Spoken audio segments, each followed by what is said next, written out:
this is what I want others to know, and this is something that God gears me towards more and more and more. Just to help others know the love of Jesus, the one who gave his life on that cross for me and you. God sent him in the likeness of him, God the Father. Colossians 1:15. That John 3:16, he said, "For God so loved the world, he gave his one begotten Son, that whoever believes in him should not perish, but have everlasting life." And when we know that, coming to relationship over religion, religion says you have to do something. Relationship means it's because of his mercy, his grace, his love, faith. It's not of our good works, lest anyone boast. Ephesians 2. I encourage you to read that. I encourage you to get in his word, because that's his love letter to you. The Holy Word, the Holy Bible. I try to live by it. His word is solid up here. He gave you a brain, he gave you a conscience, he gave you a will to live. And he wants you to live on. That's why he gave himself at the cross. That's why he's gearing you towards a greater calling than yourself. Because we are not our own, we are his. When you know that, the path becomes more clear than this world, because he conquered the world. He was not of this world, neither are me and you. Whoever's of this world is setting their self up for failure, because all these things fade. My message is to you, put Jesus at the front. He will guide the way. God will guide the way. That's what it's about, putting him over everything. And he can give you what no supplement can, what no food can, no solid food. He can bless solid food, but his spiritual food is a lot better. He said, we must drink of his blood, eat of his flesh. He said, I am the bread of life. Man cannot survive on bread alone. He is the living water. That's what he was talking about when he talked about in Psalms 23, my cup runneth over.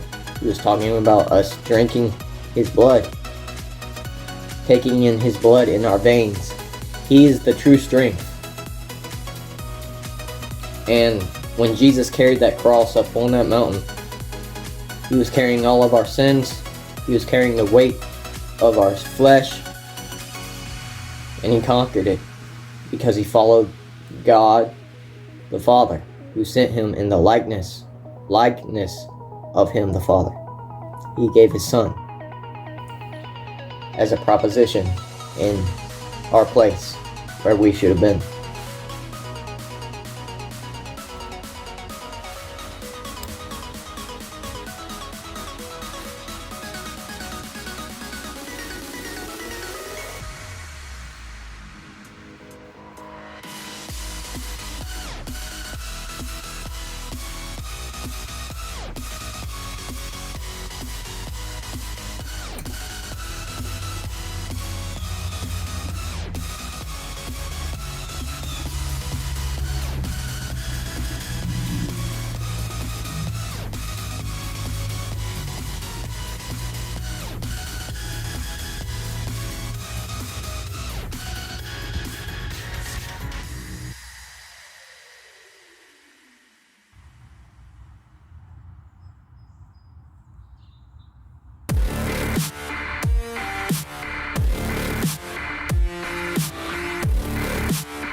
When it comes down to it, in your training, it's not all about how much weight you have on the bar. I only have 120 pounds on the bar. This bar is 20 pounds, plus I got 225s on each side. Myself included has been guilty of ego lifting and just doing that. When God is telling you to slow down, That's the time you see growth, when you slow down, you trust in his process. Yes, it's good to do heavy weight and everything. That has its time, but there comes a time when you have to lower the weight and focus on the reps and focus on that squeeze, that muscle contraction where the growth is going to come in. So know when to slow it down, and I have to tell myself that too, because I've been guilty of it as well. Learning along this God-given road with the humility he gives.